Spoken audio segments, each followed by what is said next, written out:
nós te agradecemos pelo fim de mais uma semana, o fim de uma semana que o Senhor cuidou de nós, o Senhor nos protegeu, o Senhor nos livrou do mal. Agradecemos também por mais esse sábado de descanso, na sua companhia, possamos ter um relacionamento nesse dia especial com Ti, possamos conhecer a sua vontade. Iremos começar o sábado de maneira especial através desse estudo, que a gente possa ouvir a voz do Espírito Santo, que ele haja livremente em todos os lares que estão participando desse estudo. Use também o Cauê, que vai ministrar o estudo de hoje. Esteja também com a Marta, que está com um probleminha de saúde, que ela melhore logo, que o Senhor esteja com ela, abençoando e a curando. Esteja também com as outras pessoas que não participaram desse estudo. É o que eu te peço, desde já agradeço, em nome de Jesus, amém. Amém. Amém. Então, queridos, semana passada o Toninho passou para a gente o estudo do capítulo 10 de Apocalipse, né? Só contextualizando, então, o capítulo 10 e o capítulo 11 estão numa lacuna da série das 7 trombetas, né? Então, parou a 6ª trombeta no capítulo 9, aí entrou o capítulo 10, falando justamente do desapontamento, do livrinho que seria doce na boca e amargo no estômago, que refletiu Oh, meu Deus, me fugiu a palavra aqui. O grande desapontamento lá em 1844, do movimento Millerita.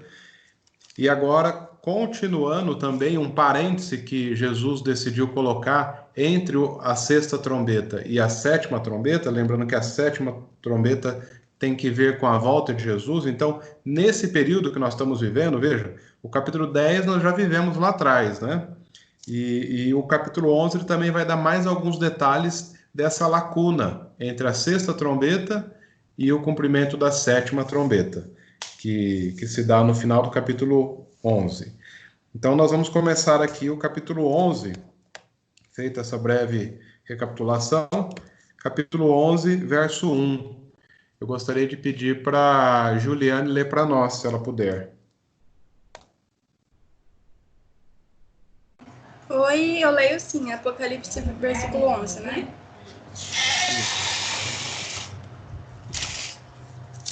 Boa noite. Boa noite, a Jana que entrou? Sou eu. O Luiz Fernando tá junto? O Luiz Fernando daqui a pouquinho vai chegar. Ele foi tomar banho rapidinho. Tá bom. Só para saber. Começamos agora. Sejam bem-vindas. Vamos ler o primeiro verso agora. Posso começar? Pode, Gil. Foi-me dado um caniço semelhante a uma vara, e também foi medido, dispõe-te e mede o santuário de Deus, o seu altar e os que naquele adoram. Obrigado, Gil. Então veja que interessante, a gente terminou o capítulo 10 falando do desapontamento, e lembra que aquilo que foi pregado pelo movimento Millerita, de que em 22 de outubro de 1844 o santuário de Deus seria purificado, estava certo. O que estava errado é que eles imaginaram que a purificação do santuário seria a volta de Jesus. Mas realmente o santuário de Deus iniciou-se a obra da purificação, né? E a obra da purificação é para limpar os registros existentes dos nossos pecados confessados que estão no santuário celestial, limpar os registros do pecado, né? E com isso iniciou-se a primeira fase do juízo, que é chamado juízo investigativo, pois Jesus saiu do lugar santo do santuário celestial, onde ele estava intercedendo por nós, pelos nossos pecados, nos dando perdão, e passou a oficiar também como sumo sacerdote, agora depois da cortina do véu aqui, no local santíssimo do santuário celestial.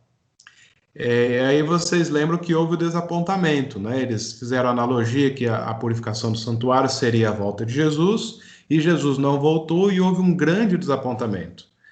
Veja que começa o capítulo 11 dizendo: foi-me dado uma cana semelhantemente a uma vara, e foi-me dito: levanta-te e mede o santuário de Deus e o altar, e os que nele adoram. Veja que é como se Deus estivesse mostrando aqui, ó, estuda o santuário. O erro não está na data, o erro não está que o santuário será purificado, o erro está na interpretação do que o que significa a purificação do santuário. Então é como se Deus estivesse falando aqui, revelando, né? Estude o santuário para que vocês entendam qual é o evento que realmente aconteceu em 22 de outubro de 1844. E outra questão interessante, né, é que quando fala levanta e mede o santuário, o altar e os que nele adoram, se refere à obra que Jesus está fazendo no santuário celestial, né, que agora, de 1844 para cá, inicia-se o juízo, a primeira fase do juízo. E depois estudaremos com mais detalhes as outras duas fases do juízo. Mas estamos na época do juízo de investigação. Jesus está analisando e julgando os casos.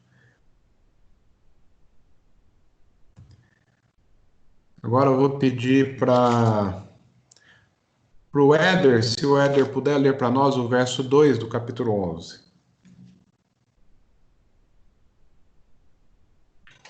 Oi. Desculpa, travou aqui. Apocalipse 2:11?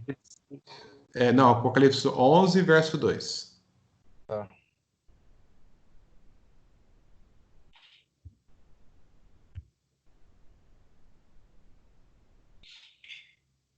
E deixa o átrio... Peraí. Um minutinho que vai. Tá. 11:2. E deixa o átrio que está fora do templo e não o Messas, porque foi dado às nações e pisarão a cidade santa por 42 meses. Tá, obrigado, Éder. Veja que interessante. Foi pedido a João medir o santuário e o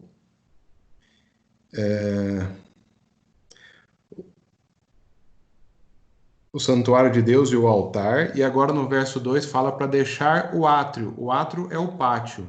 Então aqui está o santuário, tem o lugar santo e o lugar santíssimo, e aqui era o átrio, o pátio do santuário, que é onde aconteciam os sacrifícios, né? Depois que os animais eram sacrificados aqui, o sacerdote levava um pouco do sangue para dentro do lugar santo, colocava no altar, nas quatro pontas do altar de incenso, e aspergia um pouco daquele sangue na cortina. Por isso que diz que o santuário é um lugar onde fica os registros do pecado, né? O sangue aspergido na cortina relembra, nos informa o registro do pecado. Por que a orientação aqui para João é para que deixasse o átrio do santuário de fora? Veja, santuário celestial esse, né? Mesmo porque João estava escrevendo por volta do ano 96 depois de Cristo, e o santuário terrestre, o templo que Salomão havia construído, tinha sido completamente destruído pelo imperador Tito, imperador romano, no ano 70. Então já fazia 26 anos que já não existia mais o santuário terrestre. Então, claramente, essa revelação aqui se refere ao santuário celestial. Pois bem, da mesma forma que o sacrifício era executado no pátio, né, aqui no santuário terrestre, o santuário celestial, o lugar santo, o lugar santíssimo, o altar estão no céu, mas o pátio do santuário celestial é a terra. E por que eu estou dizendo isso? Porque aonde é que o Cordeiro de Deus foi sacrificado? Não foi aqui na terra? E Jesus, o Cordeiro de Deus, não foi o sacrifício perfeito? Portanto, ele foi sacrificado aqui na terra. Aqui na terra é o pátio, é o átrio do santuário celestial, e é por isso que não era para medir o pátio, o átrio, era para medir apenas o santuário e o altar, porque aqui no pátio, no átrio, ainda tinha obra a ser feita, que é justamente a pregação do evangelho, tudo que ainda precisa se cumprir aqui para que o reino de Deus seja implantado por completo, né? Para que Jesus possa voltar e nos buscar. Lembrando que isso nós estamos falando no contexto que estamos antes da 7ª trombeta, que vai nos revelar a volta de Jesus.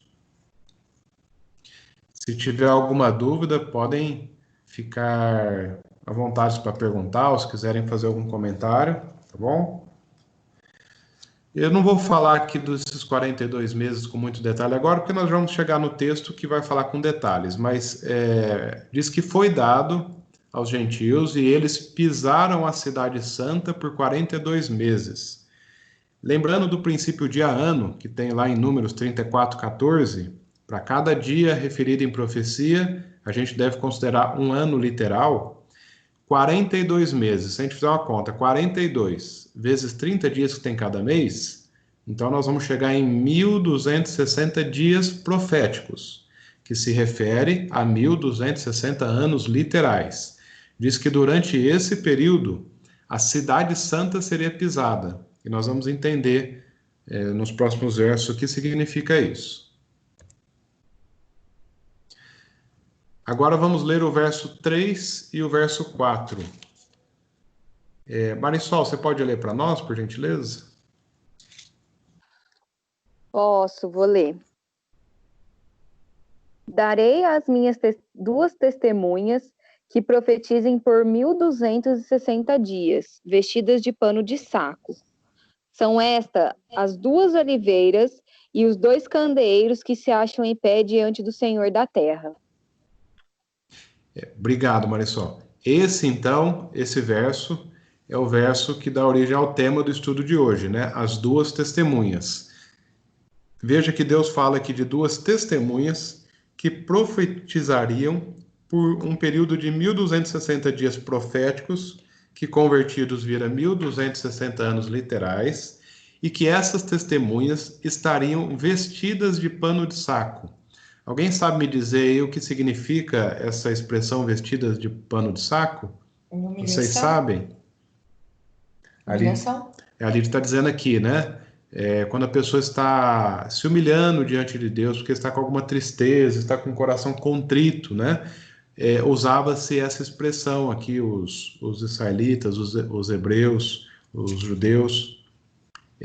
Inclusive tem aquele relato quando, no livro de Jonas, que Deus manda que Jonas fosse pregar em Nínive, e quando Jonas pregou, até o próprio rei ficou com o seu coração contrito, promulgou um jejum em todo o território da sua nação, e se vestiram de pano de saco e jogaram cinzas na cabeça. E isso era uma forma de demonstrar a contrição de espírito do povo, né? Então é uma simbologia. Então essas testemunhas, elas estariam contritas durante esse período dos 1.260 anos.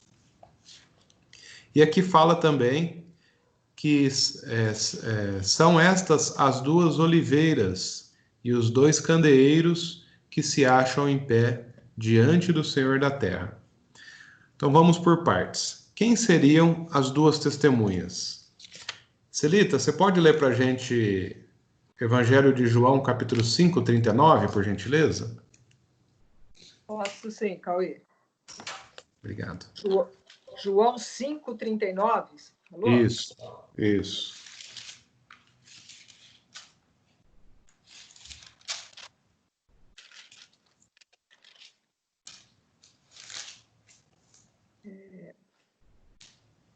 Examinai as Escrituras, porque vós cuidais ter nelas a vida eterna, e são elas que de mim testificam. Veja que interessante. Obrigado, Celita. Jesus disse, né? Examinai as Escrituras, porque julgar ter nelas a vida eterna, e são elas mesmas que de mim testificam. Então, aquilo que testifica é uma testemunha. Então, nós podemos dizer que essas 2 testemunhas têm que ver com a palavra de Deus, que testifica da pessoa de Jesus. E por que 2 testemunhas e não uma? Porque existe o Velho e o Novo Testamento. O Velho Testamento, Jesus era o centro do Velho Testamento, naquele que haveria de vir, depois da entrada do pecado, lá desde o capítulo 3 de Gênesis, Deus fez uma promessa que viria o descendente da mulher e pisaria na cabeça da serpente, que era Jesus, né? E todo o Antigo Testamento aponta para o Messias que haveria de vir. Jesus é o centro do Antigo Testamento. E Jesus é o centro do Novo Testamento, porque o Novo Testamento é o cumprimento da profecia do Antigo, pois o Messias veio, o Messias cumpriu o seu ministério, cumpriu a sua função. Por isso que Jesus fala que as Escrituras testificam dele. O Velho Testamento, naquele que haveria de vir, na promessa, e o Novo Testamento, o cumprimento da promessa. Nós vamos ver mais alguns detalhes aqui que corroboram para esse entendimento, que essas duas testemunhas não são duas pessoas, mas sim aquilo que testifica de Jesus, ou seja, a palavra de Deus. Bom, uma das formas também da gente saber que não são pessoas, porque ninguém viveu 1260 anos aqui nessa terra, né? O que viveu mais foi Matusalém, que viveu 969, lá próximo às gerações de Adão. Que já era muito tempo, né? Quase 1000 anos.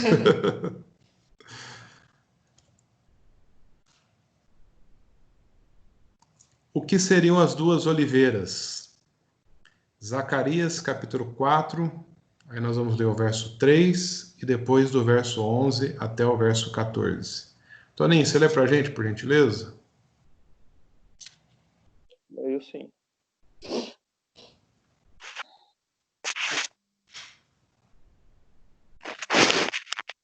Prossegui e lhe perguntei: o que são as duas oliveiras à direita e à esquerda do candelabro?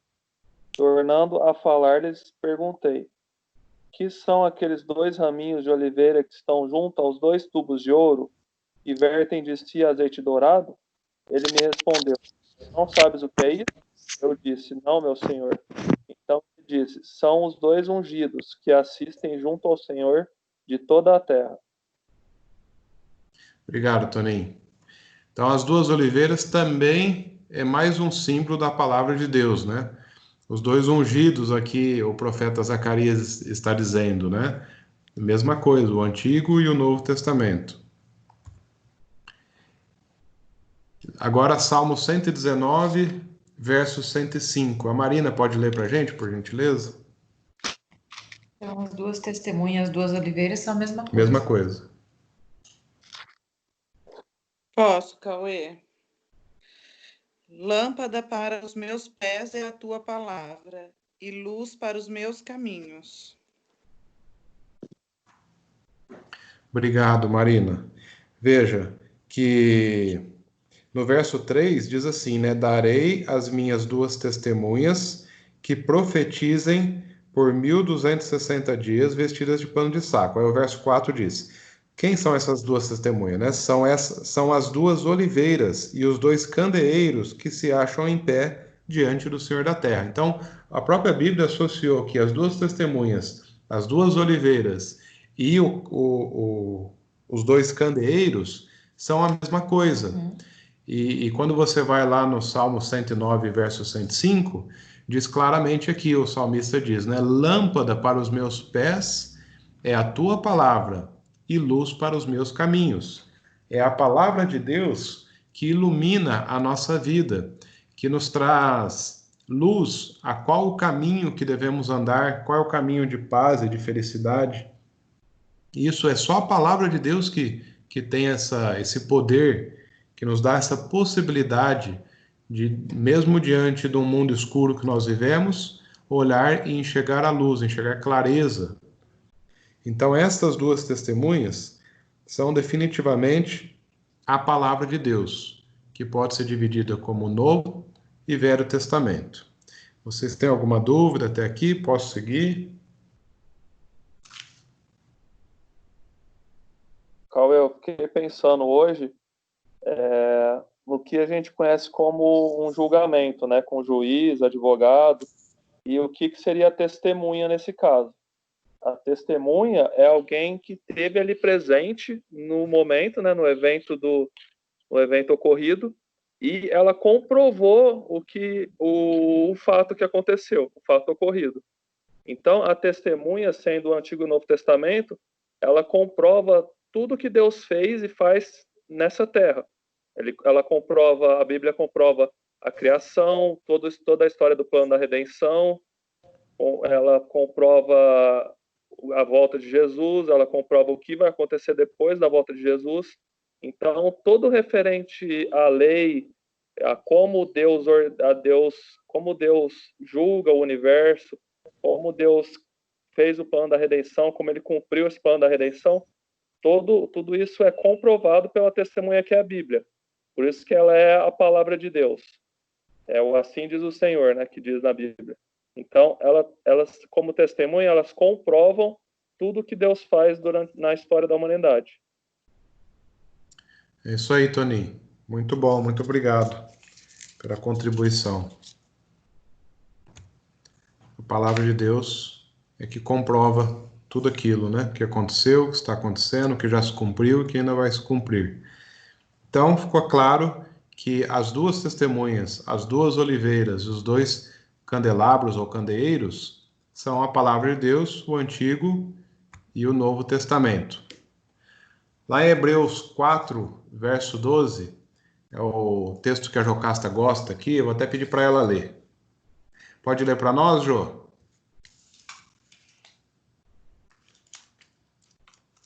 Jocasta, tá por aí?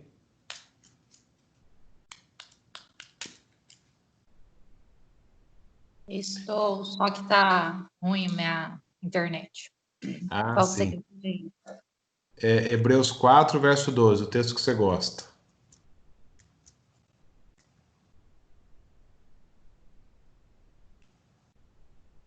É aí que eu tô procurando.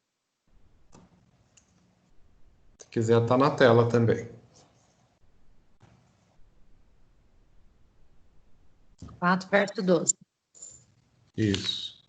Pois a palavra de Deus é viva e eficaz, e mais afiada que qualquer espada de 2 gumes.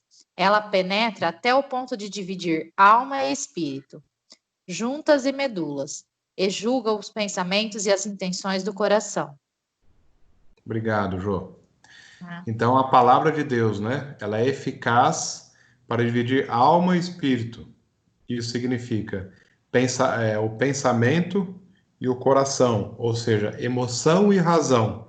E o próprio texto diz no finalzinho: é apta para distinguir, para discernir os pensamentos e o propósito do coração. Pensamentos, né, é a mente, o propósito do coração, as emoções, ou seja, ela consegue distinguir a razão da emoção. Só a palavra de Deus é capaz de nos dar discernimento, né, para nós tomarmos decisões certas, para nós andarmos com sabedoria num mundo que pregam tantas coisas distintas, tantas coisas diferentes. Somente a palavra de Deus que consegue nos orientar de uma forma segura. Ô, Cauê? Oi, é o Rodney? Isso. Posso só Boa fazer noite. uma observação? Boa noite. Aí foi lido que a palavra, tal, ela também é uma espada de 2 gumes. Se vocês lembrarem, lá no início dos estudos, quando João teve a primeira visão, ele viu Jesus, né? E ele começa a descrever ali como ele estava vendo Jesus e fala que da boca dele saiu uma espada. Não sei se vocês lembram disso. Sim. Mas, na verdade, está falando da mesma situação, que sai da boca de Cristo é a palavra de Deus, né? A palavra de Deus, exatamente. Muito bom. Você vê que a palavra de Deus tem vários nomes, né? As 2 oliveiras, os 2 candeeiros, a espada de 2 gumes, as 2 testemunhas. E diz que no final do verso 4, não, aliás, no verso 3 diz: darei as minhas 2 testemunhas, que profetizem por 1260 dias proféticos, né, que significa 1260 anos literais, vestidas de pano de saco. Quando a gente estudou as 7 igrejas da Ásia, a gente viu o período ali da igreja de Tiatira e da igreja de Sardes, que nós falamos a respeito da supremacia papal, que começou em 538 depois de Cristo e se estendeu onde o Papa não, antes disso um pouquinho, onde o Papa teve autoridade política e religiosa, porque aconteceu que o imperador Justiniano, na época, no ano 533, ele perdeu o seu poder para a tribo dos ostrogodos, que era uma das tribos bárbaras, que invadiram Roma e tomaram o poder de Roma imperial. Então o Papa começou a ter poder político e religioso, porém só em 538 que aconteceu a sua supremacia papal, pois havia ainda 3 tribos arianas, tribos bárbaras, que não aceitavam a autoridade do Papa, mas em 538 essas 3 tribos foram expulsas, e então o Papa passou a ter uma supremacia, aquilo que o Papa falava, todos deviam seguir, tanto no aspecto religião, como também no aspecto político. E o que aconteceu durante esse período de 538 até 1798? Por que termina em 1798? Bom, porque em 1798 a França se rebelou contra a religião, se rebelou contra Deus, e a mando de Napoleão Bonaparte, o general Berthier prendeu o Papa Pio VI e o Papa veio a morrer depois de alguns dias preso. Então, quando o Papa morreu, quando uma nação matou o Papa, então eles perderam esse período de supremacia papal, né? Mas o que aconteceu nesse período, nesses 1260 anos? Como dissemos, né, a expressão pano de saco significa luto, contrição, tristeza.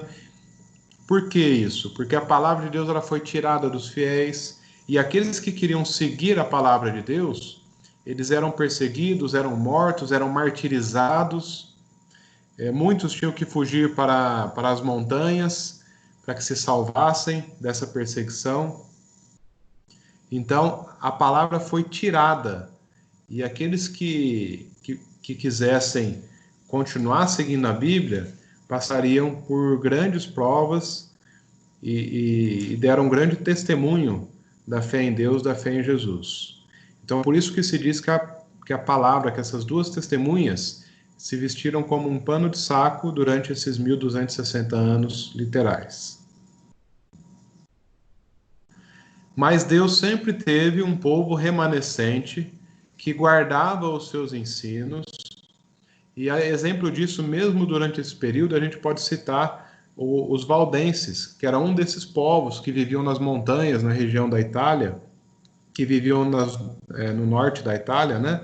Que viviam nas montanhas, e eles guardavam fielmente a palavra de Deus. Esse povo já foi citado várias vezes aqui, né? Por mim, pelo Toninho, pelo Rodney, durante os estudos do Apocalipse, porque era um povo que, quando eles desciam das montanhas e precisavam ir para as cidades para comprar alguma coisa, eles levavam trechos da palavra de Deus escondidos nas suas roupas, e então eles entregavam para as pessoas, só que algumas das vezes a pessoa que eles entregavam estava do lado do papado, da religião que se desviou, e eles eram então mortos.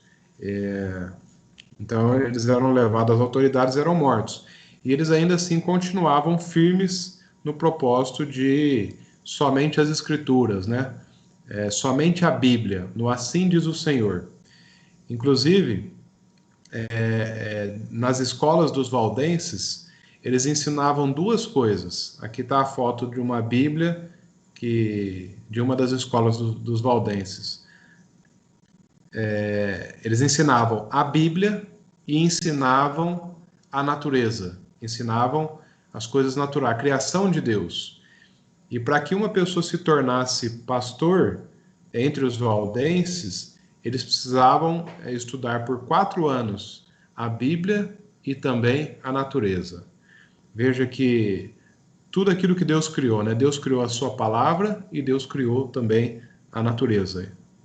Então os valdenses eles continuavam firmes Graças a Deus que sempre Deus manteve um povo que estivesse firme nos teus caminhos.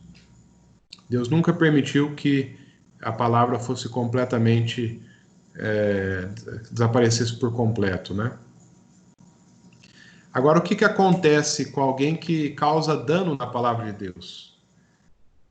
Deixa eu pedir aqui para a Ana, tá por aqui?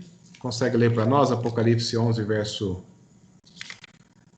Apocalipse 11, Oi, verso... sim, boa noite. Boa noite, Ana. Ana. Vou ler. Se alguém pretende causar-lhes dano, sai fogo da sua boca e devora os inimigos. Sim, se alguém pretender causar-lhes dano, certamente deve morrer. Obrigado, Ana. Por nada. Antes eu quero dar boas-vindas aqui para o Bruninho, que é meu amigo, nós somos companheiros de trabalho, e ele está começando a participar aqui com ele. Seja bem-vindo, Bruninho. Bom saber que você está conosco. Obrigado. Boa noite aí para todo mundo. Boa noite, seja bem-vindo. Boa noite. Bem-vindo. Boa noite. Obrigado. Boa noite. Então, como a Ana leu aqui, Deus está falando que aquele que pretendesse causar dano a essas duas testemunhas, ou seja, a palavra de Deus, deveria morrer. Esse morrer aqui não é a morte natural que está se referindo, mas sim a morte eterna, né? Existem várias promessas na Bíblia que diz que aquele que mudar, que alterar, ou que retirar, ou que acrescentar alguma coisa na palavra de Deus, está sujeito à morte. Porque a palavra de Deus é o instrumento dele aqui na terra, capaz de levar, de ensinar o plano da salvação para os seres humanos. Se Deus houvesse permitido que essa palavra não existisse mais, como é que nós conheceríamos a Cristo? Como é que nós conheceríamos o propósito de Deus para a nossa vida? Como é que nós viveríamos de acordo com o plano de Deus se não soubéssemos qual é o plano de Deus? Não é mesmo? Então, a palavra de Deus é algo que Deus tem em alta estima aqui no mundo que nós vivemos. É por isso que, por mais que houve rebelião, por mais que houve perseguição, por mais que houve tentativa de se acabar com a palavra de Deus, nunca Deus permitiu que isso acontecesse, porque a sua palavra é a sua testemunha que está ainda nos orientando nos dias que nós vivemos. Vocês não precisam abrir lá não, mas eu vou ler aqui só para completar, né?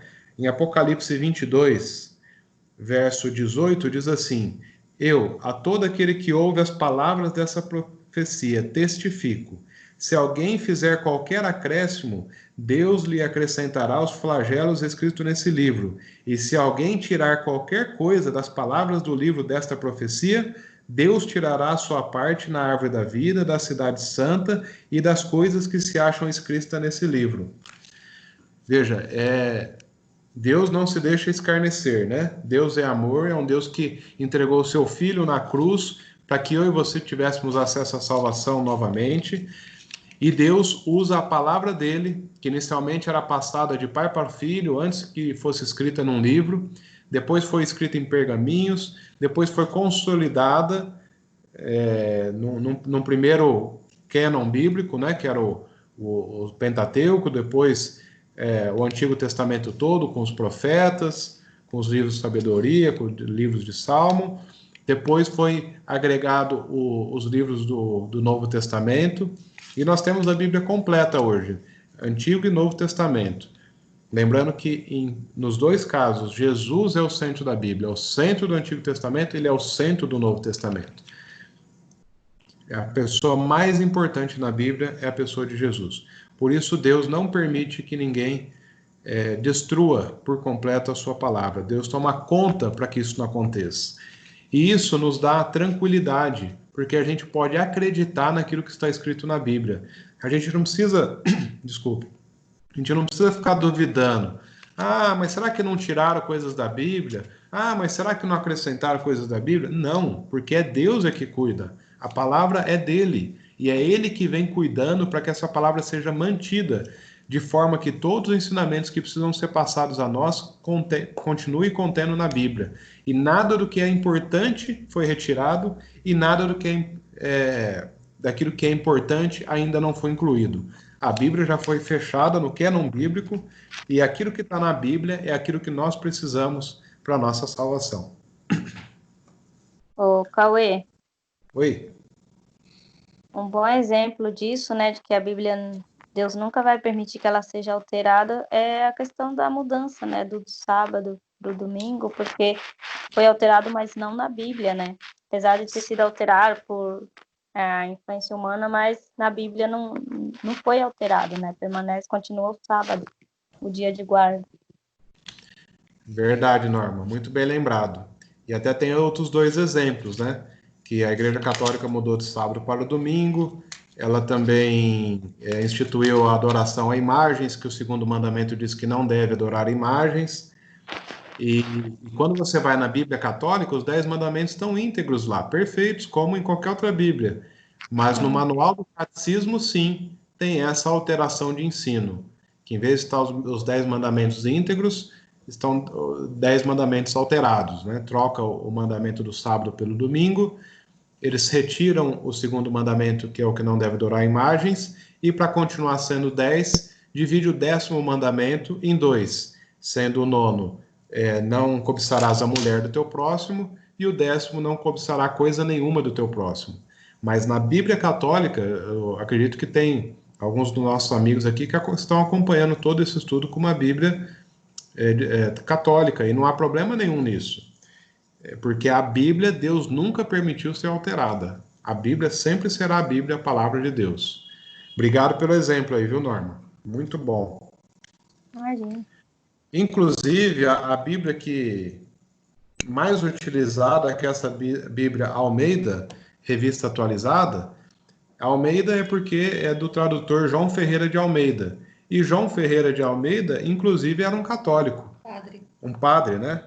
Inclusive era um padre, João Ferreira de Almeida. Então, a Bíblia é a Bíblia.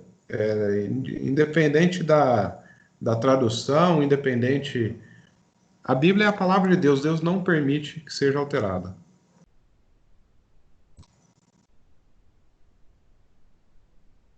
Agora eu vou pedir para... Márcia, você pode ler Apocalipse 11, verso 6, por gentileza?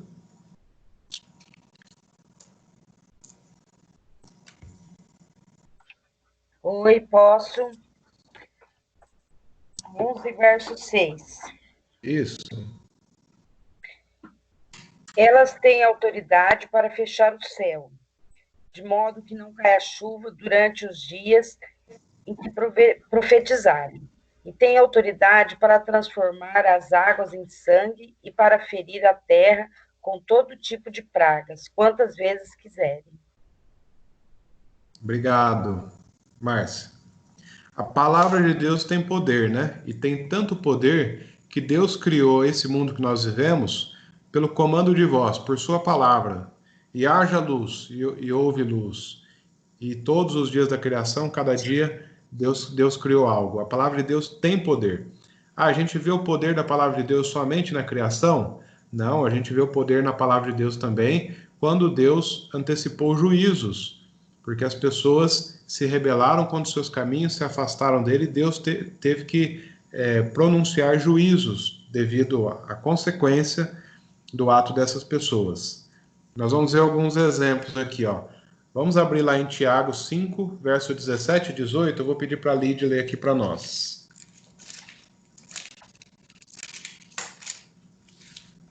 Tiago 5, verso 17 e 18. Elias era homem semelhante a nós, sujeito aos mesmos sentimentos, e orou, com instância, para que não chovesse sobre a terra, e por 3 anos e 6 meses não choveu. E orou de novo, e o céu deu chuva, e a terra fez germinar seus frutos. Eu tinha pensado nessa passagem, na hora que a gente leu Apocalipse. Exatamente. Então aqui conta a respeito do relato de Elias. O relato completo está no primeiro livro de Reis, capítulo 17. Depois vocês podem ler. Mas o cenário é que Elias estava diante de uma grande batalha entre quem era o Deus verdadeiro. Jezabel, que era casada com o rei Acabe, ela era uma pagã, e também desvirtuou o rei Acabe, que era o rei de Israel, e eles também se tornou um pagão, e ela tinha mais de 450 profetas que oficiavam para os seus deuses, deuses feitos de prata, de bronze, de madeira, de barro. E Elias era o profeta de Deus que estava advertindo o povo para que se voltasse para os caminhos de Deus. Então aconteceu uma grande batalha e para que fosse provado quem era o Deus verdadeiro. Então os 450 profetas de Baal, dos deuses pagãos, tiveram a oportunidade de... Elias os desafiou, né, para que eles montassem um altar e para que eles orassem aos deuses dele, e o Deus qual atendesse seria o Deus criador dos céus e da terra. Seria o Deus verdadeiro. Então os 450 profetas durante o dia inteiro e oraram, e gritaram, e cantaram, e falaram mais alto, e nada aconteceu. Pois Elias montou o seu altar, jogou mais de 400 litros de água em cima da lenha, em cima da pedra, em cima da terra, e ele falou: Senhor, orou ao Senhor, e o Senhor, com uma labareda de fogo do céu, incendiou todo o altar, queimou até as pedras, a toda a lenha que estava molhada, e tudo que estava em volta. E ali ficou claro para todo o povo daquela época, e para nós também hoje, que somente existe um Deus único e verdadeiro. E nessa ocasião, Elias tinha orado a Deus para que não chovesse por 3 anos e meio, como uma repreensão ao povo. E assim aconteceu. Israel ficou 3 anos e meio sem chuva. E depois desse relato, desse desafio espiritual, então Elias, o rei Acabe, pediu para que Elias orasse para que Deus novamente mandasse chuva. Depois de 3 anos e meio, Elias orou. E quando Elias orou e mandou chuva, Deus mandou chuva normalmente e fez germinar a terra. A palavra de Deus é poderosa. Ela tem poder para isso. Amém.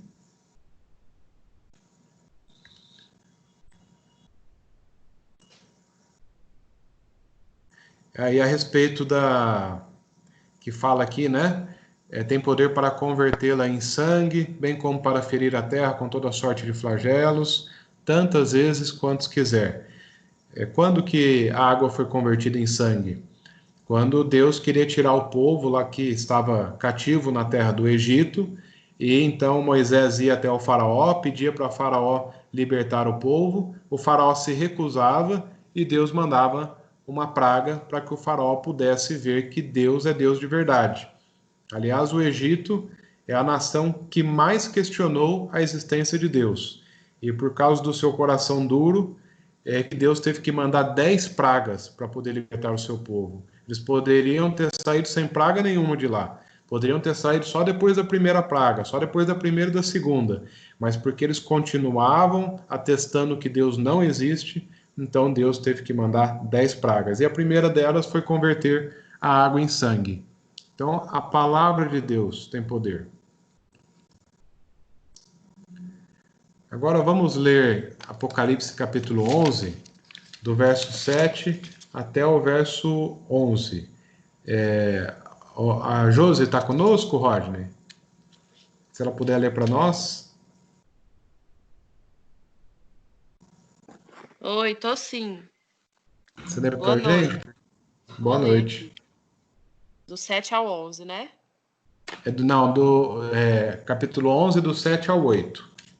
7 ao 8? Isso, só 7 e 8. 7 e 8, tá. Quando eles tiverem terminado o seu testemunho, a besta que vem do abismo os atacará, e irá vencê-los e matá-los. Os seus cadáveres ficarão expostos na rua principal da grande cidade, que figuradamente é chamada Sodoma e Egito, onde também foi crucificado o seu Senhor. Obrigado, Josi. Explica pra gente aí. Não, tô brincando, porque o livro de Apocalipse ele tem umas simbologias e às vezes a gente fica bastante confuso o que será que está querendo dizer, né? Mas como a gente tem dito, é a Bíblia que tem que explicar a Bíblia. Se eu ou qualquer outra pessoa quiser interpretar pelo nosso entendimento, não vai dar certo. Nós vamos ser levados para distante de Deus e não para perto de Deus. Porém, quando a Bíblia interpreta a Bíblia, aí sim a gente tem o entendimento verdadeiro do assunto. Então vamos por partes aqui. Diz que essas testemunhas de Deus, quando elas concluíssem o testemunho que deveriam dar, ou seja, Deus estipulou um tempo para que elas testemunhassem com tanto poder, aos mártires as pessoas sendo martirizadas por amor a Cristo, por amor à palavra, as pessoas tendo que fugir para os montes para que pudesse continuar obedecendo a palavra. Diz que vai surgir uma besta, não é a besta terrível que a Jocasta está pensando, não, viu, Jocasta? Essa é uma outra besta. Não é a besta do Apocalipse 13, essa é uma besta do Apocalipse 11. E besta, a palavra besta, é um animal é um animal que não é identificado, né? Então, não quer dizer que... Como se diz, né? Não é algo místico isso aqui. A besta, quando o Apocalipse se refere à besta, se refere a um animal. Ah, que animal é esse? É um animal que não é possível distinguir qual é. É uma besta. E sempre que aparece animal nas profecias bíblicas, eles devem ser entendidos como um reino ou como um poder. Então a gente pode ler aqui que surgiria um poder do abismo e que pelejaria contra as testemunhas, ou seja, contra a palavra de Deus, e as venceria e mataria.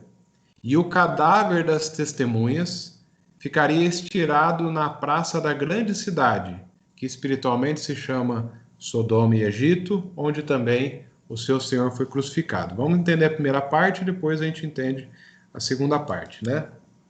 A primeira parte, então, é que um poder claramente usado por Satanás, né, já que tinha que se opor à palavra de Deus, que Satanás usaria um poder, ou uma nação, que iria batalhar contra a palavra de Deus. E nós já vamos saber que nação é essa.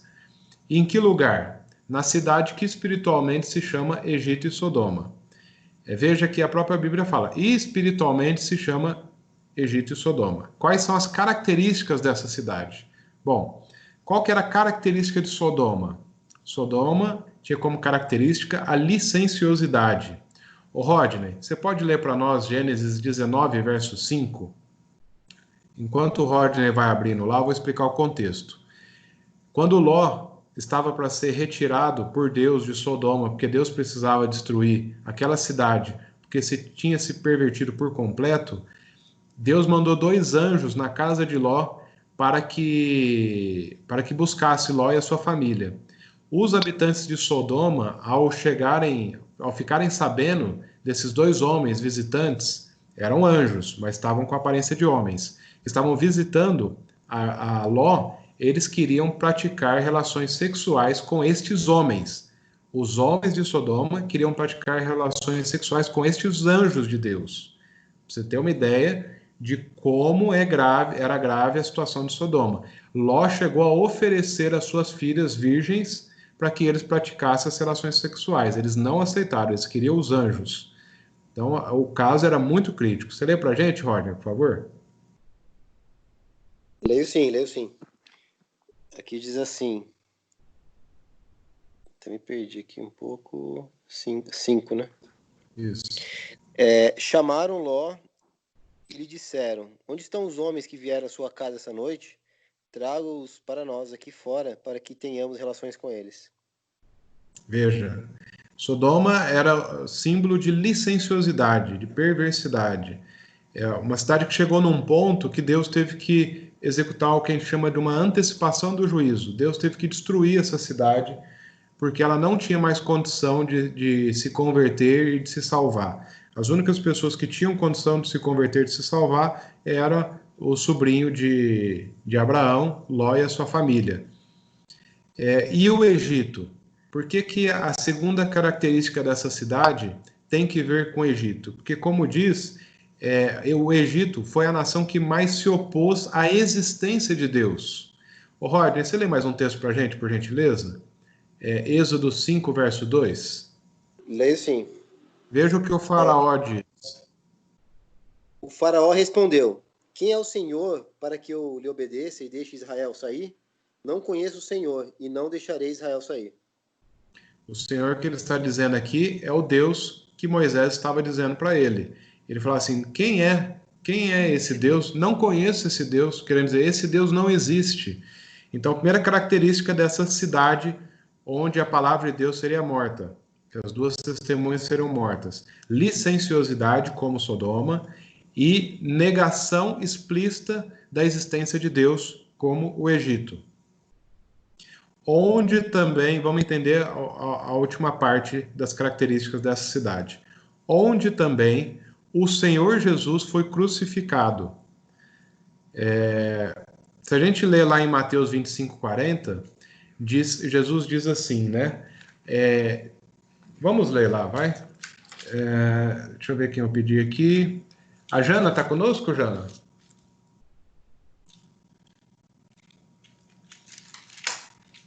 Janaína? Sim. Mateus 25:40. Espera aí que eu estou procurando.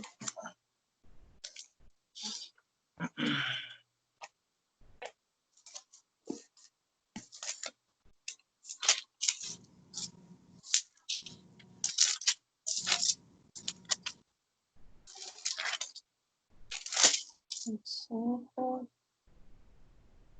40. Cadê? Aqui. Achei. Pode ler. Então o rei lhes responderá: eu garanto a vocês, todas as vezes que vocês fizerem isso a um dos menores dos meus irmãos, foi a mim que os fizeram. Obrigado, Jana. Então Jesus falou, né, que tudo aquilo que fizéssemos a um dos seus, ainda que dos menores dos seus irmãos, que eram os discípulos, né, são os discípulos de Cristo, ele considera que está fazendo a ele próprio. Então, se você fizer o bem às outras pessoas, Jesus considera que você está fazendo o bem diretamente a ele. E se você fizer o mal a alguém, Jesus está dizendo que é como se estivesse fazendo o mal a ele. Porque imagina, Jesus deu a sua vida para que nós tivéssemos vida eterna novamente. Aí você vai e prejudica uma pessoa. Você está prejudicando uma pessoa pela qual Jesus deu a vida por ele. Então, tudo aquilo que nós fazemos aos nossos irmãos, ao próximo, né? Nós estamos fazendo simbolicamente como se fizesse a Jesus. Portanto, por que diz que onde também o Senhor Jesus foi crucificado? Porque simbolicamente Jesus estava sendo crucificado na morte dos seus discípulos, dos mártires, nesta cidade. Então, com essas características, a gente vai conseguir identificar qual é o local onde a palavra de Deus foi morta em um determinado momento. A besta que sobe do abismo é Satanás, e ele usa instrumentalidades humanas para a consecução dos seus propósitos, né? Satanás não age ele pessoalmente, ele usa pessoas para agir. E quem ele usou nessa situação foi a França. Por ocasião da Revolução Francesa, a França se cansou da supremacia papal. Durante o período de supremacia papal, as coisas não evoluíam, o saber não evoluía, as coisas não andavam, não houve desenvolvimento nesse período de 1260 anos. E na Revolução Francesa, então a França se cansou de obedecer à supremacia do Papa, que conduzia até coisas que os cientistas descobriam. Se era alguma coisa que fosse contra a igreja, eles mandavam matar o cientista, ou seja, o saber estagnou. Não houve evolução nesse período. E a gente facilmente comprova isso. Se pegar 200 anos atrás, nem energia elétrica tinha, né? Lembrando que a supremacia papal foi até 1798.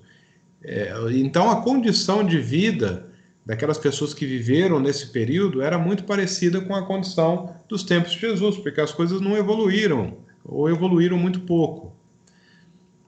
E, então, a França, ela instituiu um decreto, né, um voto, de que Deus não existia. É como se no nosso país hoje fosse promulgada uma lei de que Deus não existe abertamente.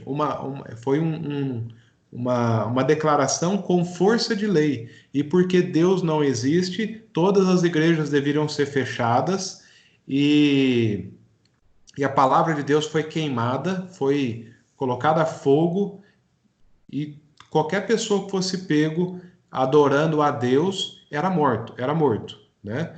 Então, na França aconteceu isso que a gente chamou que a palavra de Deus foi morta.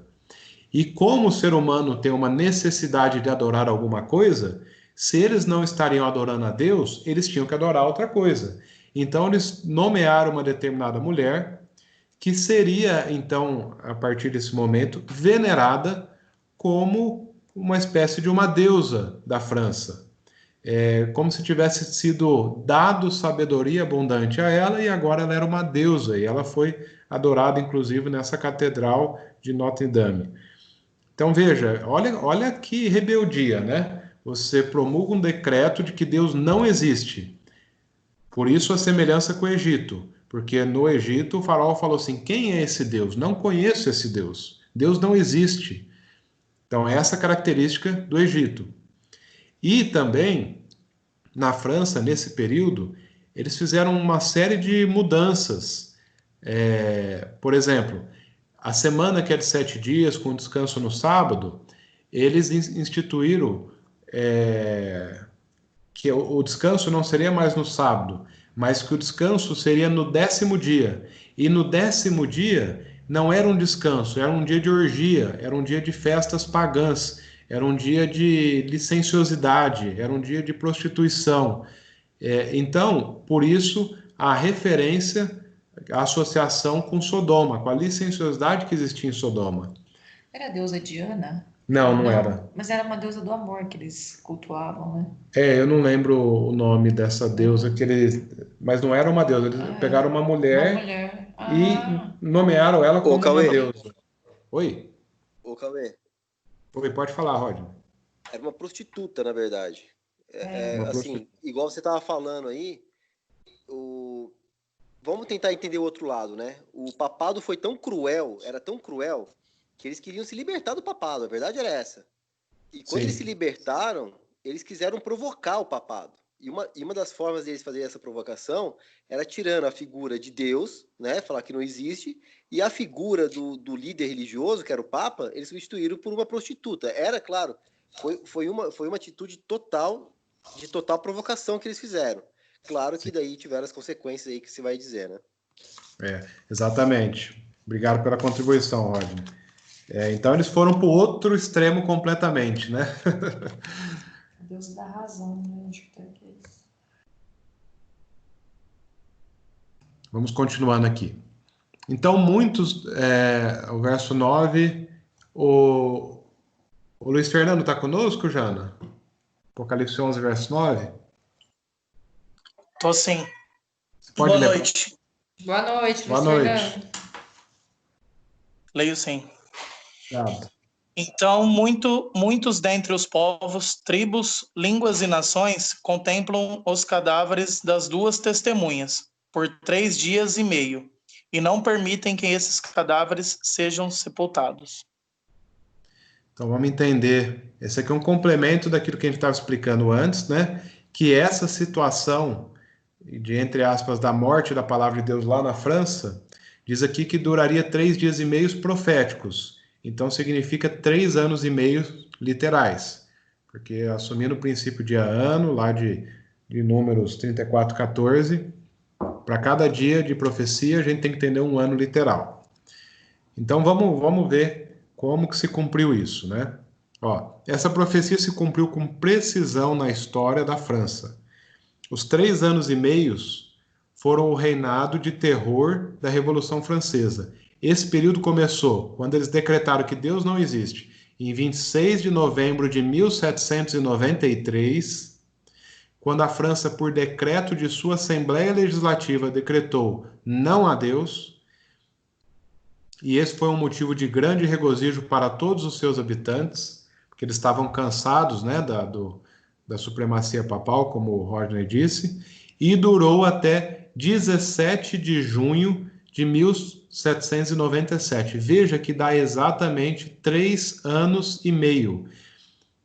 E quando nesse ano aqui, por que terminou nesse ano aqui? Porque a França, a partir do momento que ela declarou a não existência de Deus, eles tiveram uma grande crise como eles nunca tinham tido antes. Crise de violência, de assassinatos, de terror. Como disse aqui, eles viveram um estado de terror. Porque a partir do momento que você rejeita Deus abertamente, Deus permite, então, bom, eu sempre estive cuidando de você, sempre estive em busca da sua salvação, mas agora que você decretou que eu não existo, então eu vou tirar um pouquinho a minha mão protetora de cima de vocês, para que vocês possam entender que existe a necessidade de um Deus.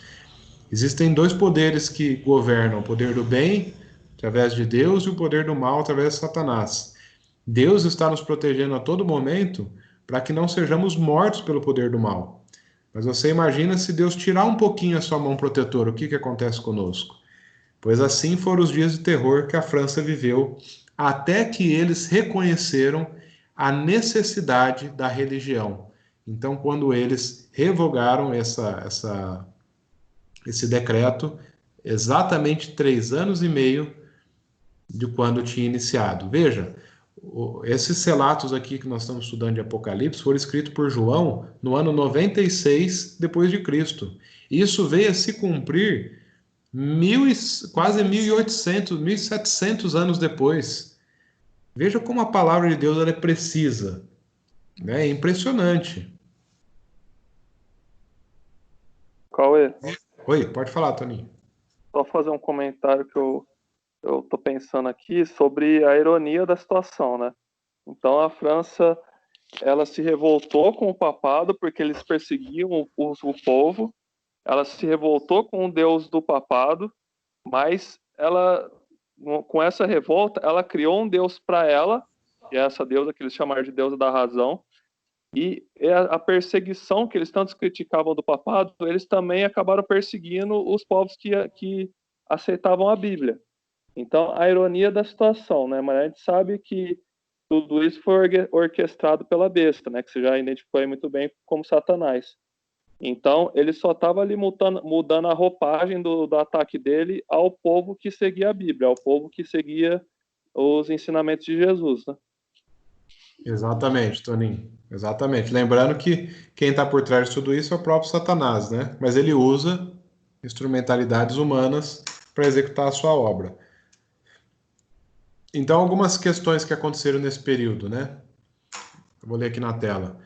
Os exemplares da Bíblia existente no país foram queimados e ela foi abolida na França, foi considerada morta. Todas as igrejas foram fechadas, proibiu-se a adoração de Deus por decreto de assembleia, conforme a gente já falou, né? Que era o corpo legislativo da França. Decidiram que a semana seria de 10 dias. O descanso foi abandonado e em seu lugar se consagrava um dia em cada 10 para orgia e blasfêmia. Como o Rodney também falou, né? Eles queriam, era uma forma de afrontar o poder do papado, né? Negando o poder do papado, então negando a Deus.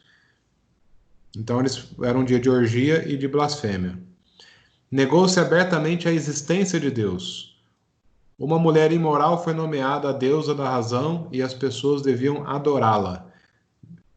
Ficou proibido todo tipo de culto religioso. Foi nessa época que o sangue das pessoas que eram mortas corria pelas guias da calçada. Sim. E o dia áureo desse que a gente está falando, que São Bartolomeu. é o massacre de São Bartolomeu.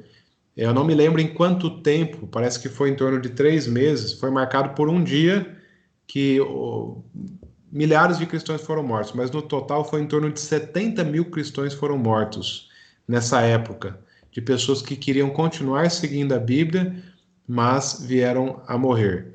E o dia de São Bartolomeu foi um dos dias que mais morreram cristãos na França, porque eles queriam continuar crendo em Deus e na sua palavra, mas não era permitido. A Norma está conosco? Oi, alguém quer falar? Pode falar.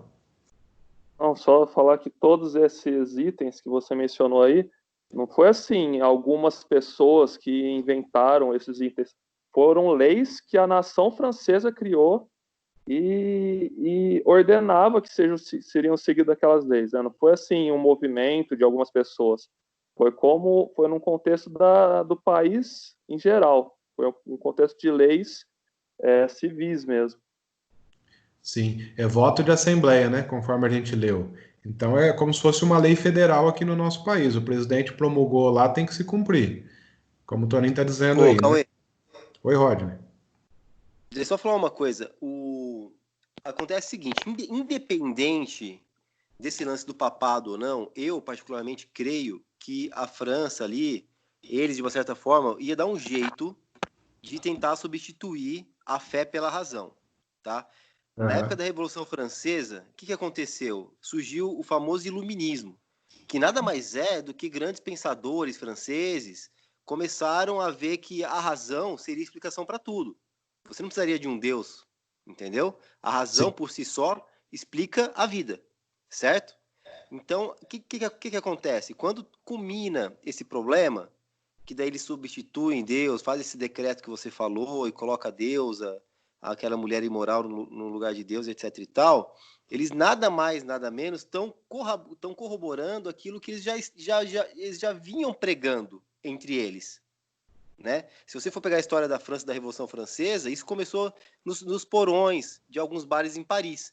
Aí o que acontece? Quando é decretado que pode voltar a se reunir, a ter cultos religiosos e tudo mais, que quando acaba esses 3 anos e meio, a gente não pode ser ingênuo ao ponto de falar, nossa, então quer dizer que acabou. Agora eles não são mais ateus. Não. Essa corrente filosófica francesa permanece até hoje.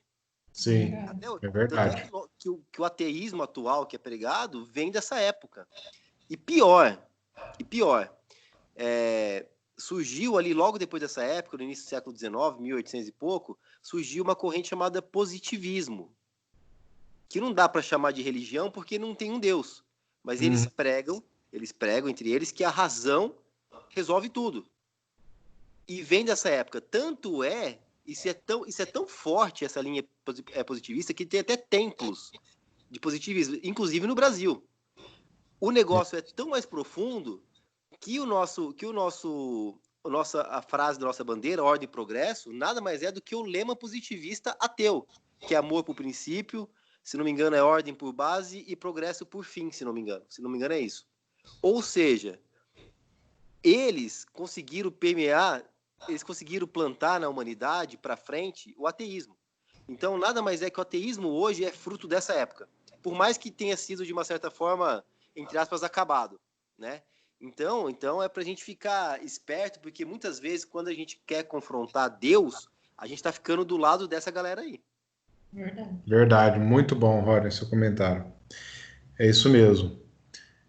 Agora vamos ler, então, Apocalipse 11:11. A Norma pode ler para nós, Norma?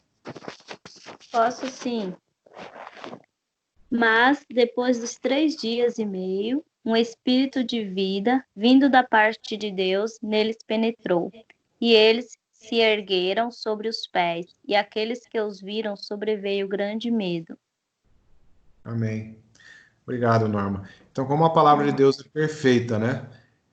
Depois desses 3 anos e meio, eles tiveram que reconhecer que a religião era necessário e era importante para as pessoas, e permitiram que as pessoas novamente pudessem adorar ao seu Deus, e as igrejas novamente foram abertas. É marcado por esse ato de reconhecimento que eles tiveram que se prostrar diante de Deus e reconhecer que a religião era importante. Agora, como o Rodney falou, né? O que passa na consciência de cada um, que continuaram existindo muitos ateus na França e em muitos outros lugares, porque eles permearam essa doutrina, né, esse pensamento. Sim, é verdade, mas a palavra de Deus diz aquilo que a gente pode consultar nos livros de história e encontrar, que a França, num momento, decretou que Deus não existia e depois, 3 anos e meio depois, voltou atrás dizendo que a religião era importante para as pessoas. Então, como é que a palavra de Deus é tremendo, né? A palavra de Deus não erra nem uma vírgula, não erra nem um dia daquilo que está profetizado.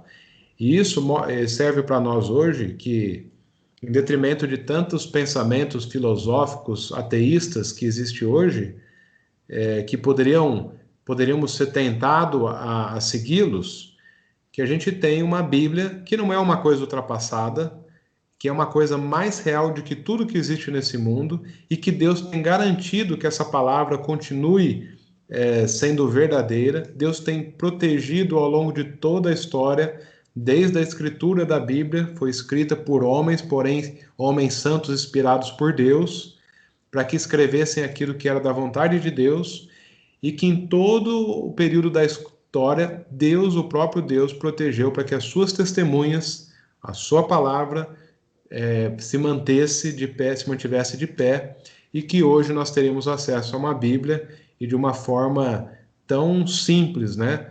Eu sempre digo, você quer comprar uma Bíblia?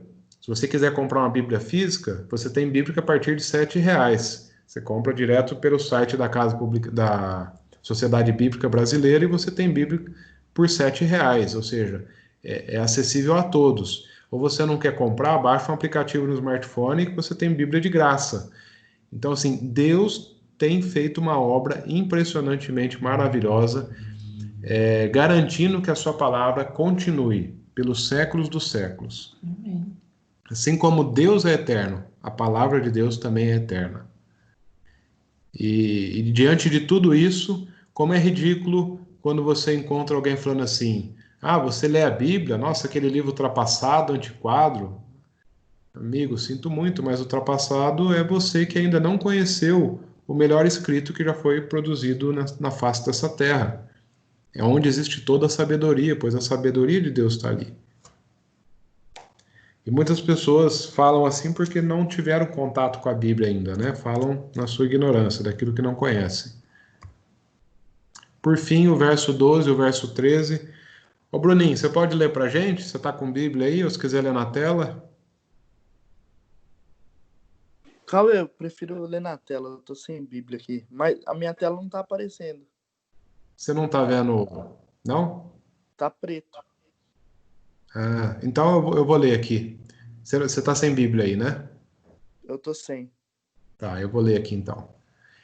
As duas testemunhas, verso 12 e verso 13 de Apocalipse 11. As duas testemunhas ouviram grande voz vinda do céu, dizendo-lhe: subi para aqui, e subiram ao céu numa nuvem, e os seus inimigos a contemplaram. Naquela hora houve grande terremoto, e ruiu a 10ª parte da cidade, e morreram nesse terremoto 7.000 pessoas, ao passo que as outras pessoas ficaram sobremodo aterrorizadas e deram glórias ao Deus do céu. Veja que depois desse período, a palavra de Deus, ele usa a expressão aqui, né? Subiram ao céu numa nuvem, e os seus inimigos a contemplaram. O que isso quer dizer? Que a palavra de Deus foi exaltada. O que aconteceu depois desse período do ano 1797 em diante? Começaram a ser instituídas as sociedades bíblicas nos países. E a primeira sociedade bíblica que veio a existir foi a Sociedade Bíblica Britânica, em 1804. Depois a Sociedade Bíblica Americana, em 1816. E olha que interessante. Antes de 1804, havia Bíblia impressa e distribuída em apenas 15 línguas. Antes de 1804. Em 2012, depois que começaram a existir as sociedades bíblicas, existem em muitos países, já foram registradas publicações de textos bíblicos em mais de 2.500 2.500 línguas diferentes. Veja como a palavra de Deus foi exaltada e como o inimigo da palavra de Deus, que é o próprio Satanás, ele está atemorizado porque as pessoas estão tendo acesso ao conhecimento bíblico, estão tendo acesso à vontade de Deus. E desta forma, tendo acesso à palavra de Deus, a gente não é enganado mais, porque aí a gente sabe o que é verdade e o que é mentira. A Bíblia é o conhecimento basal. E como diz lá em João 5,32, né? E conhecereis a verdade, e a verdade vos libertará. Libertará do quê? Libertará do engano de Satanás, que tem o objetivo de nos fazer sermos perdidos. A partir do momento que a gente tem contato com a Bíblia, que a gente costuma estudar a Bíblia, que a gente entende a vontade de Deus, que a gente enxerga na Bíblia a verdade que Deus deixou registrado, e a gente tem condição de discernir o bom e o mal, então Satanás entra em desespero, porque a nossa vida ele não consegue enganar mais, porque Deus já nos deu a instrução através da Bíblia. Veja que coisa tremenda, né? Que forma miraculosa Deus vem preservando a sua palavra. Eu quero dar um rápido testemunho meio da Lídia aqui, que antes de nós conhecermos a Bíblia, antes de nós estudarmos a Bíblia, nós éramos vendidos a acreditar em tudo aquilo que falava. E eu vivi um período muito difícil da minha vida, e que se você falasse assim para mim, Cauê, vai naquela pessoa lá que ele tem um dom especial, ele vai fazer um trabalho lá e vai liberar o caminho da sua vida. Eu ia. Ah, tem outra pessoa não sei na onde. Eu ia. Eu ficava vendido. Veja, eu sempre acreditei em Deus, desde criança. Meus pais me ensinaram a acreditar em Deus. Mas acreditar em Deus sem o conhecimento bíblico, a gente continua vendido. Não adianta muito.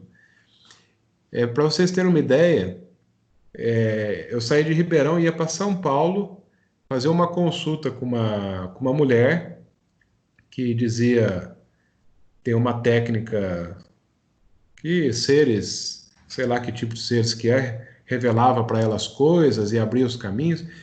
Eu não fui uma vez não, só, amigos, eu fui várias vezes. Saí de Ribeirão e ia para São Paulo lá e voltava e as coisas não aconteciam e aquilo que ela falava não acontecia e continuava a dificuldade da minha vida. E tudo que falavam era vendido a acreditar.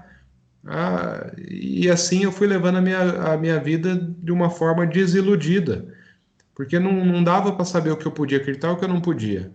Mas até que Deus teve acesso ao meu coração, me apresentou a Bíblia, eu passei a estudar a Bíblia e passei a conhecer a verdade de Deus, e então passei a ser blindado contra esses enganos, esse monte de coisa errada que se prega por aí, que nada tem a ver com a vontade de Deus e que nada tem a ver com o seu plano da salvação. Então, se a gente quer ser liberto, a gente tem que conhecer a Bíblia, estudar a Bíblia. E a Bíblia não é um livro para ser lido, não. A Bíblia é um livro para ser estudado a fundo. Quanto mais você lê, mais você vai entender. Quanto mais você buscar, mais você vai saber. E quanto mais você saber e praticar, melhor vai ser a sua vida e a sua compreensão a respeito do mundo e dos planos de Deus. Alguém que deseja comentar algo? Amém, Cauê. Amém.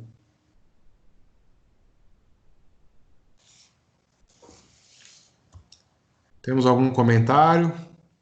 Alguma dúvida a respeito desse assunto?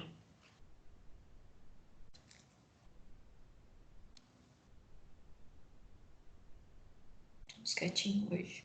Todo mundo quietinho? Tá todo mundo refletindo. E tá tudo muito bem explicado também. Que bom. Acho que a Gil tem uma dúvida, a Juliane. Juliane, quer perguntar algo? Olha, eu tenho. À vontade, aproveita o momento. Então, só que a minha dúvida é lá no comecinho, Cauê, que eu fiquei com vergonha de perguntar, que é lá no versículo 2 do capítulo 11. Pode perguntar. Então, que eu não entendi muito bem quando Deus falou para o profeta João medir o altar, né, o santuário e tudo, mas não medir o ato exterior. O que seria esse ato exterior? Seria, sei lá, as pessoas, os gentios e tudo? Como eu disse, né, que o santuário celestial lá no céu está o lugar santo, o lugar santíssimo, o altar e tudo que contém dentro do lugar santo e lugar santíssimo. Mas o átrio do santuário celestial, ou seja, o pátio, ele é a terra. Eu vou voltar num slide aqui. Entendi. Então é o santuário do céu. Tá, entendi. Isso, é o planeta Terra, porque como é que a gente sabe que é a Terra, o pátio do santuário celestial? Porque era no pátio do santuário, vou projetar aqui, que acontecia o sacrifício. E onde o Cordeiro de Deus foi sacrificado? Na terra. Uhum. E então a terra é o pátio do santuário celestial. Tá vendo aqui, ó? Aqui era o pátio, né? Do santuário terrestre, né? Aqui era feito o sacrifício e os... Oi? Eu não tô vendo a sua imagem. Ah, acho que Deus compartilhou aqui. Deixa eu ver que bagunça eu fiz aqui.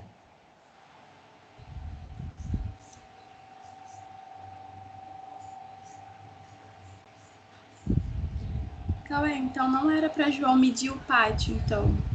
É, porque o pátio ainda tinha uma obra a ser feita, né? No pátio do santuário. Deu para ver? Então aqui, ó, aqui era o pátio onde era executado o sacrifício dos animais. E aqui depois o sacerdote entrava no lugar santo e depois da cortina havia o lugar santíssimo, né? Então, como Jesus, o Cordeiro de Deus, foi sacrificado aqui nessa terra, crucificado, então a terra é o pátio do santuário celestial. Por isso que João deveria medir o santuário por dois motivos. Porque o engano em relação ao que seria a purificação do santuário estava o engano no que aconteceria no céu. Né? Esse é o motivo que o capítulo 10 falou a respeito do grande desapontamento.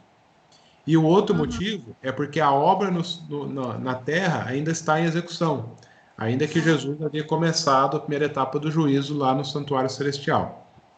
Ah, sim. E esses 42 meses é quando teve a era papal. Isso, período de 42 meses, 42 vezes 30 dá 1.260 dias, que convertendo dá 1.260 anos literais, que foi a época de supremacia papal, em que a palavra de Deus, aliás, as testemunhas de Deus ficaram contritas, né, perseguidas. Ah, sim. Daí teve as testemunhas que foram vestidas pelo pano de saco e daí as pessoas eram protegidas, né? Exatamente. Que é o verso 3 e o verso 4, né? Entendi, Cauê. Muito obrigada, tá? Bom, Desculpa o claro. transtorno aí. A ideia é que pergunte e tire dúvidas mesmo. Ah, tá bom. Obrigada. Tchau, tchau. Imagina. Tchau, tchau. Cauê. Opa. Outra coisa que explica esse átrio ser a terra, eu comentei no estudo passado, semana passada, no estudo sobre as 2.300 tardes e manhãs, a gente leu lá em Daniel 7, no verso 25, a profecia de Daniel diz assim, no verso 25: proferirá palavras contra o Altíssimo, magoará os santos do Altíssimo e cuidará em mudar os tempos e a lei. E os santos lhes serão entregues nas mãos por um tempo, 2 tempos, metade de um tempo. Então, esse período aqui de 3 anos e meio proféticos é o mesmo período de Apocalipse 11, os 42 meses, e é o mesmo período de 1.260 anos. Então, essa profecia da perseguição papal, da perseguição da Revolução Francesa, ela não foi dada em Apocalipse para João, ela vem desde Daniel, desde antes de Cristo, que estava profetizado por Deus que ia acontecer esse período que na Terra a verdade de Deus ela ia ser pisada, ela ia ser a verdade bíblica, ela ia ser deixada de lado, as pessoas não seguiriam mais os planos de Deus, elas seguiriam vontades humanas, tradições humanas, costumes humanos, e aí que vem todo esse contexto das pessoas que seguiam a Bíblia serem perseguidas, e o contexto dos valdenses também, entre outros povos, que cuidariam como diz, de cuidar de que a lei não se perdesse no tempo. Esse povo remanescente que levou as verdades de Deus e da Bíblia adiante, eles cuidariam dessa verdade de Deus, da Bíblia, mesmo em meio à perseguição, mesmo em meio a esse período de perseguição de 1260 anos literais. Isso explica também que essa perseguição, esse átrio, ele aconteceria nessa terra. Amém, Toninho. É isso mesmo. Você vê, o livro de Daniel, escrito há 600 anos antes de Cristo, que profetizou algo que aconteceria 2.400 anos depois, né? Uma coisa impressionante. Verdade. Alguém tem mais algum comentário ou quer fazer alguma pergunta? Então, eu tenho mais uma dúvida ainda, eu posso falar? Claro. Então, no caso, em 1844, Jesus saiu do pátio e foi para o santuário? Não, Jesus saiu do lugar santo, onde ele oficiava intercedendo por nós, né? No santuário celestial, e foi para o lugar santíssimo. Tem algum lugar da Bíblia que você pode me passar para eu ver? Que Jesus saiu do lugar santo para o lugar santíssimo? Está em Apocalipse? Não, tá lá em Daniel 8, verso 14. Vamos lá.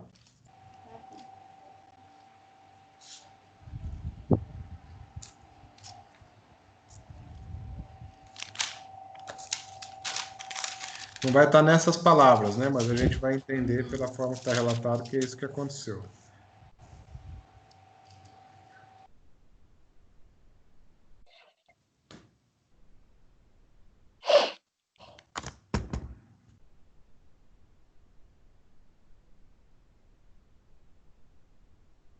Oito 14, achou aí?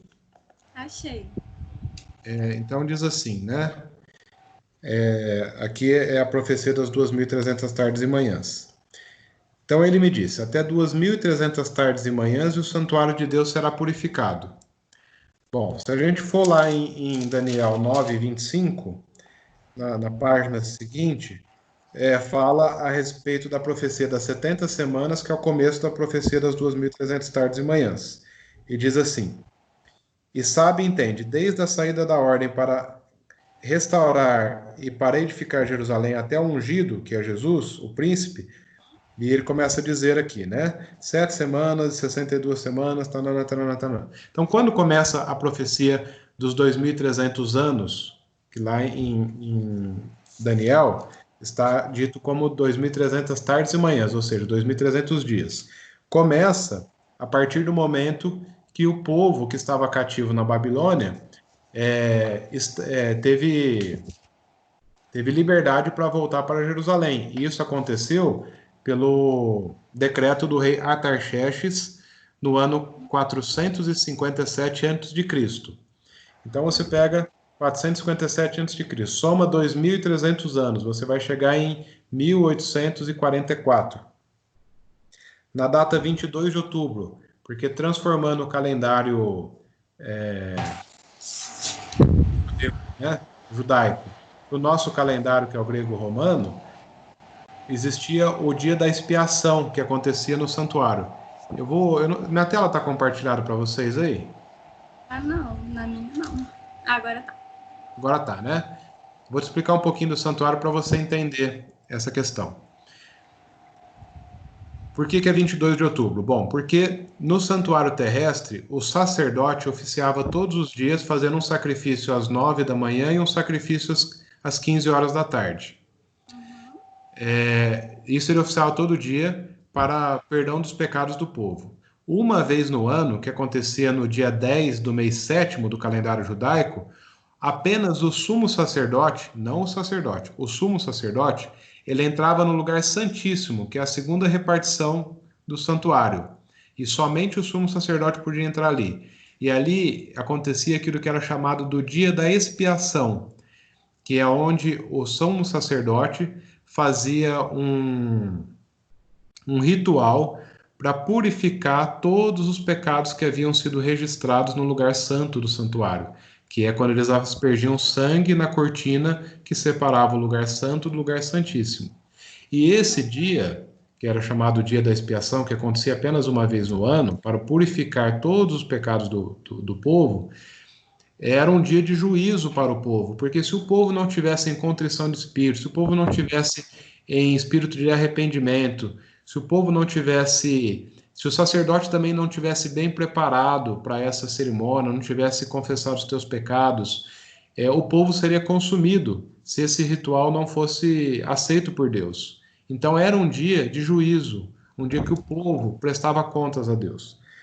Então, quando lá na profecia das 2.300 tardes e manhãs diz que o santuário seria purificado, não estava se referindo ao santuário terrestre, mas o santuário celestial. E como caiu na data 22 de outubro de 1844, então, o fato da purificação do santuário terrestre, Jesus precisava sair da parte do local santo do santuário celestial e adentrar como sumo sacerdote lá no lugar santíssimo para executar a expiação dos pecados. Tem um texto aqui também, no livro de Hebreus, fala muito a respeito do sacerdócio de Cristo, né? Quer falar aí, Toninho? Mas eu entendi bastante.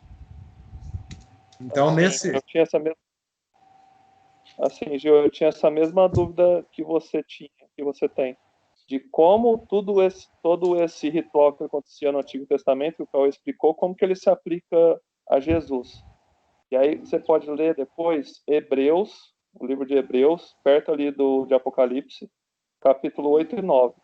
Ali Paulo explica todo esse cenário, todas as cerimônias, e ele aplica tudo isso a Jesus.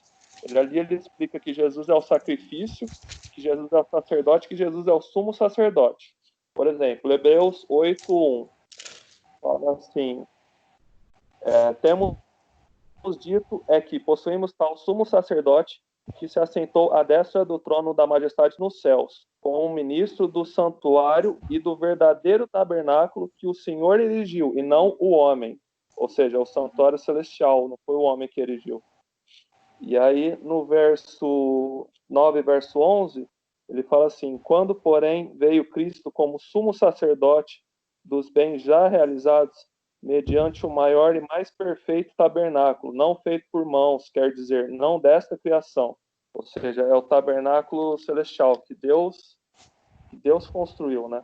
E aí no 9:24 ele fala assim, porque Cristo não entrou em santuário feito por mãos, figura do verdadeiro, porém no mesmo céu, para comparecer agora por nós diante de Deus. Ou seja, ali ele explica tudo que Jesus intercede pelos pecados, pelos pecadores, todo esse trabalho que ele faz hoje em dia como sumo sacerdote. Ah, sim, obrigada, gente. Muito obrigado, Toninho. Vai entender? Agora eu entendi. Muito obrigada aos dois. Mas depois você lê com calma Hebreus 8 e 9, que está bem explicado, lá tem todos os detalhes. O Hebreus 4... minha cabeça esse assunto. Não, mas ele é complexo mesmo, viu, Gil? O Hebreus 4:14 também diz assim, tendo, pois, Jesus, Filho de Deus, como grande sumo sacerdote que penetrou os céus, conservemos firmes a nossa confissão. Também chama Jesus de sumo sacerdote do santuário celestial, né? Daí foi quando ele foi, né, em 1844. Isso, quando ele mudou. Então, a pergunta que você fez, né? Quando ele saiu do pátio e entrou no lugar santo, foi depois da cruz, quando ele ressuscitou. E quando ele saiu do lugar santo, entrou no lugar santíssimo, em 1844, quando iniciou a primeira fase da obra do juízo, que é a purificação do santuário celestial. Ah, eu entendi. Agora eu entendi. Muito obrigada. Desculpa aí o caos que eu fiz aí das questões. Não, isso aí ajuda a gente a entender melhor e às vezes a sua dúvida pode ser a dúvida de outros. Isso sempre enriquece o estudo. Tem que perguntar mesmo. Tá bom, obrigada. Mais alguma pergunta? Algum comentário?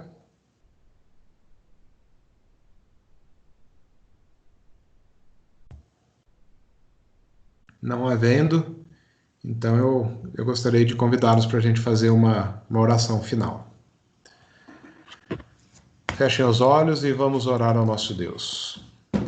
Senhor Deus de amor, obrigado por esses momentos que estivemos aqui estudando a Tua palavra, nesses momentos que nos reunimos aqui, Senhor Deus, para aprender mais de Ti, aprender mais dos Teus planos para a nossa vida, aprender mais sobre as revelações que o Senhor deixou registrada no livro do Apocalipse, que nos traz luz, nos traz segurança, que aumenta a nossa fé e a nossa confiança na Tua palavra, porque o Senhor faz Sua palavra se cumprir nos mínimos detalhes, Senhor Deus. E o Senhor tem protegido e guardado a Sua palavra para que hoje pudéssemos ter acesso a ela em toda a história desse mundo. Muito obrigado pelo Teu cuidado, pelo zelo que o Senhor tem para com a Tua palavra e para conosco, pois é através dela que nós conhecemos o plano da salvação, conhecemos a pessoa de Cristo, conhecemos o Senhor, conhecemos o agir do Teu Santo Espírito, o ministério dos anjos.